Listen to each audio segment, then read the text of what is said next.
Masalah sampah menjadi masalah yang umum dihadapi masyarakat di kota atau daerah manapun. Berita berikut menyajikan upaya seorang pemimpin daerah untuk mengatasi sampah. Kelurahan Babakan Pasar luncurkan gerakan pungut sampah. Agar masyarakatnya sadar dengan kebersihan lingkungan, terutama masalah sampah, Kelurahan Babakan Pasar mengajak warganya dalam gerakan pungut sampah atau GPS.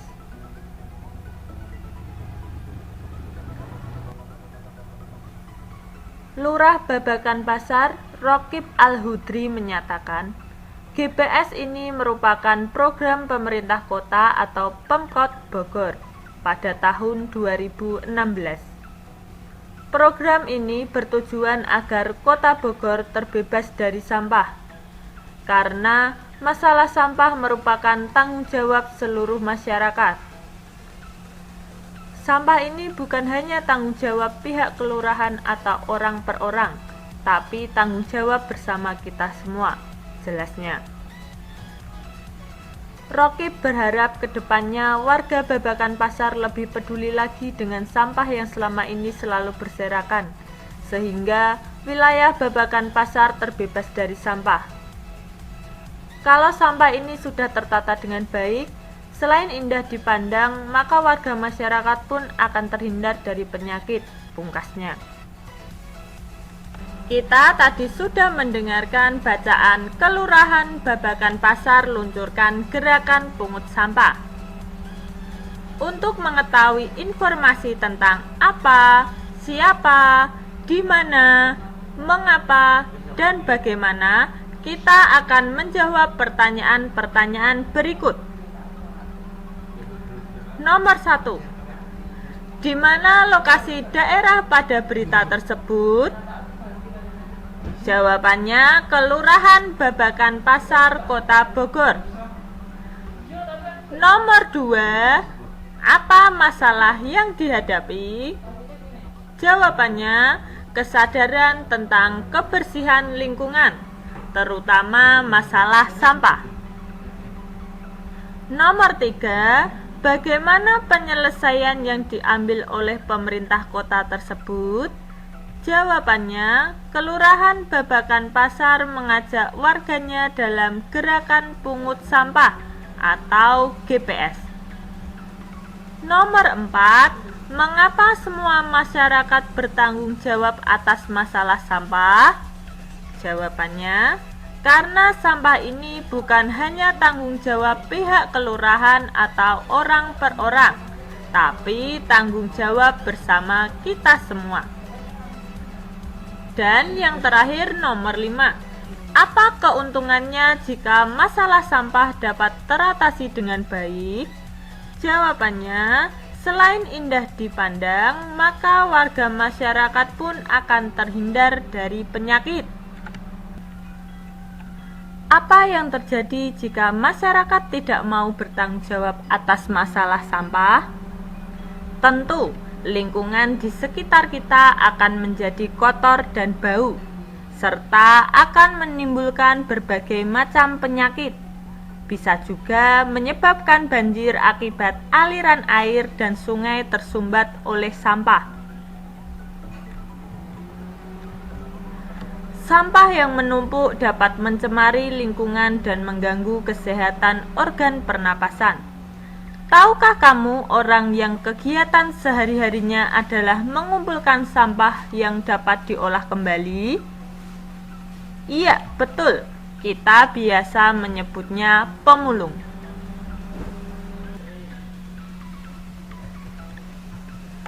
Pekerjaan sebagai pemulung merupakan pekerjaan yang mulia, karena pemulung membantu mengurangi sampah-sampah yang ada di lingkungan, seperti botol plastik, koran bekas, majalah bekas, dan benda-benda yang tidak dapat diolah lagi. Menghargai jasa pemulung dapat dilakukan dengan cara memilah sampah sesuai dengan kategorinya, yaitu organik atau anorganik, dan tidak membuang sampah sembarangan. Para pemulung mengumpulkan botol-botol plastik, koran bekas, majalah bekas, dan benda-benda lain yang dapat diolah lagi. Benda-benda itu disetorkan kepada orang-orang yang dapat mengolahnya menjadi benda-benda lain yang berguna. Berikut ini beberapa gambar benda hasil daur ulang. Gambar yang pertama ada gambar bola yang dapat digunakan sebagai gantungan kunci. Gambar yang kedua ada botol bekas yang dapat digunakan kembali menjadi wadah yang cantik. Pemanfaatan kembali benda tak terpakai. Ada drum besar yang dimanfaatkan menjadi tempat duduk. Selain itu, ada kemasan-kemasan plastik dari berbagai produk yang dijadikan tas cantik. Usaha pembuatan benda-benda daur ulang sangat bagus dilakukan, karena orang-orang mampu memanfaatkan ulang dan menambah nilai dari benda yang sudah tidak terpakai. Cara yang dapat dilakukan untuk menghargai usaha membuat benda-benda daur ulang adalah dengan ikut menggunakan benda-benda daur ulang tersebut. Menghargai kegiatan usaha ekonomi orang lain. Kegiatan ekonomi yang dilakukan setiap orang melibatkan orang lain. Keterlibatan orang lain dapat dilihat dari kegiatan produksi, distribusi, dan konsumsi. Pada kegiatan produksi, orang yang terlibat adalah tenaga kerja. Pemakaian tenaga kerja dimaksudkan untuk memperlancar kegiatan produksi. Tenaga kerja akan memperoleh balas jasa dari produsen berupa upah atau gaji dari produsen. Selanjutnya, barang hasil produksi akan disalurkan kepada konsumen atau masyarakat oleh distributor. Dari kegiatan penyaluran barang tersebut, distributor akan memperoleh keuntungan. Contoh distributor adalah agen, pedagang besar, dan pedagang eceran. Konsumen adalah pihak yang mengonsumsi barang dan jasa untuk memenuhi kebutuhan hidupnya. Barang dan jasa diperoleh dari produsen secara langsung atau melalui perantara atau distributor. Ketiga pelaku kegiatan ekonomi tersebut akan saling berhubungan membentuk arus diagram ekonomi. Setiap pelaku kegiatan ekonomi memiliki peran masing-masing yang saling menguntungkan.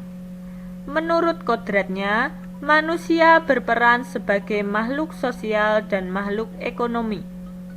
Sebagai makhluk sosial, manusia akan berhubungan atau berinteraksi dengan manusia lain. Sebagai makhluk ekonomi, manusia akan melakukan kegiatan ekonomi dalam upaya memenuhi kebutuhan hidupnya. Dalam kehidupan sehari-hari, baik sebagai makhluk sosial maupun makhluk ekonomi, manusia hendaknya memiliki etika moral. Dengan etika moral, manusia dapat menghargai setiap kegiatan ekonomi yang dilakukan oleh orang lain. Amatilah pakaian yang kamu kenakan. Bagaimana berlangsungnya proses produksi pakaian? Proses menghasilkan pakaian membutuhkan waktu yang lama. Untuk membuat pakaian, produsen pakaian membutuhkan bahan baku berupa kain dan benang. Kain dapat diperoleh dari perusahaan pemintalan benang. Bahan baku benang berupa kapas yang dihasilkan dari perkebunan tanaman kapas. Untuk menjadi benang, kapas dipintal terlebih dahulu. Kemudian benang ditenun di pabrik tenun hingga menjadi kain. Selanjutnya, kain dapat dibuat pakaian oleh penjahit. Begitulah proses panjang produksi pakaian. Banyak pihak yang terlibat dalam proses produksi ini. Ada petani tanaman kapas, pekerja pemintalan, penenun kain, penjahit, dan pengusaha garmen. Begitu panjangnya proses produksi ini, hendaknya kita perlu menghargai kegiatan usaha ekonomi orang lain.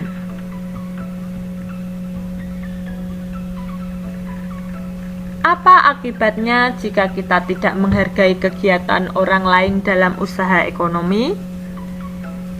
Iya, akan terjadi permusuhan dan pertengkaran. Dan usaha ekonomi kita sendiri tidak akan dihargai oleh orang lain.